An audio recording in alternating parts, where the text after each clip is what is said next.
Udah beberapa hari ini si adik Waldan rewel minta dibikinkan kue bolu. Kalau tidak salah ini yang ketiga kalinya kita bikin bolu bersama adik Waldan. Bikin bolu kali ini cuma pakai 3 butir telur vanili saja. Secukupnya. Untuk vanilinya saya pakai yang botolan, kemudian ditambahkan sepong secukupnya. Untuk merek sepongnya saya pakai merek yang ini dengan ukuran yang besar. Kemudian lanjut kita ke proses mixer. Berhubung kita di rumah cuma berdua aja sama adik Waldan, jadi yang bagian mixer saya serahkan kepada adik Waldan. Karena sedari kemarin tiap kali bikin bolu si adik Waldan selalu bagian nge-mixer. Dia itu jago banget loh bun nge-mixer ini. Sejujurnya saya juga tidak pandai-pandai amat bikin bolu, karena tiap kali bikin bolu hasilnya itu pasti tidak memuaskan. Sembari nunggu adonannya selesai di mixer, di sini saya mau nyiapin loyangnya dulu. Dimana loyangnya saya olesi menggunakan minyak goreng. Seharusnya menggunakan margarin, tapi berhubung saya tidak punya margarin, jadi kita pakai bahan yang ada aja. Percobaan kali ini saya mau bikin bolu kukus, dan ini tuh saya mau didihkan airnya terlebih dahulu. Sebenarnya Hakashima tadi itu digunakan untuk memanggang bolu, tapi berhubung saya sayang menggunakan panci baru, jadi nggak apa-apa lah ya sesekali Hakashimanya kita pakai buat ngukus. Untuk takaran tepung terigunya saya menggunakan 2 gelas tepung terigu, tambahkan pewarna pandan, kemudian dimixer kembali hingga semua bahan-bahan tercampur dengan sempurna. Pokoknya bikin bolu kali ini dari awal proses hingga akhir proses yang mixer itu si adik Waldan, dan inilah hasil mixer dari adik Waldan. Sebelum dimasukkan ke pengukus, adonannya dihentak-hentakkan terlebih dahulu biar padat. Oh ya, jangan lupa penutupnya dikasihkan serbet agar airnya tidak jatuh ke dalam adonan. Sembari nunggu adonan bolunya matang, di sini gagal fokus dengan tingkah laku adik Waldan yang super gemes. Setelah 15 menit berlalu, saya mau lihat adonan bolunya kira-kira udah matang belum, dan inilah penampakan bolu kita hari ini. Karena bolunya udah matang dan juga udah ngembang, jadi langsung aja saya angkat dan saya taruh di bawah. Sedari tadi adik Waldan itu excited banget nungguin bolunya matang. Terus lanjut, ini saya mau keluarin dulu bolu dari cetakannya. Adik Waldan dari tadi udah lama banget nungguin bolunya mateng. Karena dari tadi adik Waldan selalu nanyain bolunya udah mateng belum bu. Berhubung bolunya mau diiris, jadi ini saya taruh aja di atas meja. Kira-kira beginilah penampakan bolu kita hari ini, lumayan cakep dan juga mengembang. Kemudian lanjut saya mau irisin dulu semua bolunya, soalnya dari tadi si adik Waldan ini udah nungguin dan gak sabaran lagi. Untuk tekstur bolunya sendiri tidak begitu keras dan juga tidak terlalu lembut. Cocok lah buat cemilan dimakan sendiri, tapi kalau mau dijual mah itu ya meragukan ya.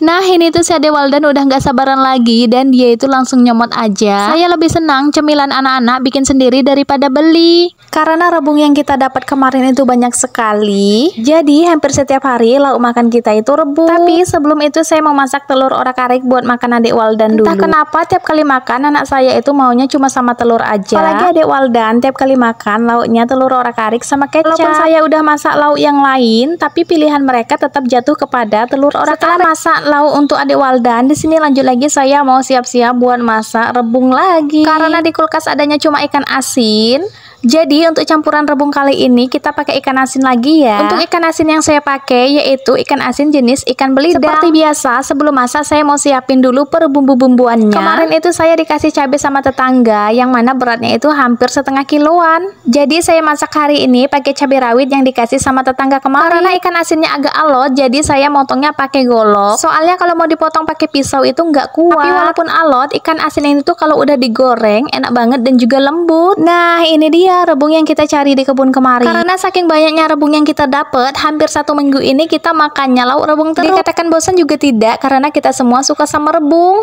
Walaupun sebelumnya rebungnya sudah pernah dicuci, tapi tiap kali masak ini selalu saya cuci terus. Soalnya kurang yakin aja kalau langsung dimasak tanpa dicuci. Pokoknya tiap kali masak tumis menumis menggunakan cabai rawit, per cabai-cabeannya selalu saya giling manual. Soalnya kalau cabai rawit di blender itu rasanya kurang enak. Pada umumnya bumbu tumis menumis cuma pakai bawang merah, bawang putih, cabai rawit, garam dan juga sedikit penyedap rasa. Per cabai-cabeannya tidak usah digiling halus, cukup pecah-pecah aja. Kemarin banyak yang nyaranin kalau masak rebung itu enaknya digulai. Tapi kalau menurut selera saya, masak rebung itu paling enak ditumis seperti ini. Ketika numis bumbu, jangan lupa ditambahkan penyedap rasa dan juga sedikit gula. Setelah matang, baru kita masukkan rebung yang sudah dicuci dengan bersih, diorak-arik sebentar. Kemudian baru deh kita masukkan ikan asin yang tadi, tambahkan sedikit air, kemudian diaduk-aduk lagi. Untuk ikan asinnya sengaja tidak saya goreng karena mau cobain gimana gimana rasanya ikan asin tanpa digoreng. Kemudian videonya dilanjutkan di malam hari, karena ketika masak tadi Pak suami ngajak bikin pagar. Singkat cerita, rebungnya udah mulai matang, tidak lupa juga dikorak-kari, dan yang terakhir dikoreksi rasa kira-kira udah pas belum. Sebenarnya ini tuh udah lapar banget, tapi berhubung ketika mau makan lauknya belum ada, jadi laparnya ditahan dulu. Sayur rebungnya udah mateng, mari kita makan.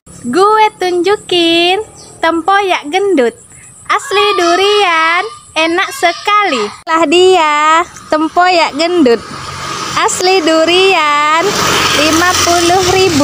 Sekarang musim enak gendut.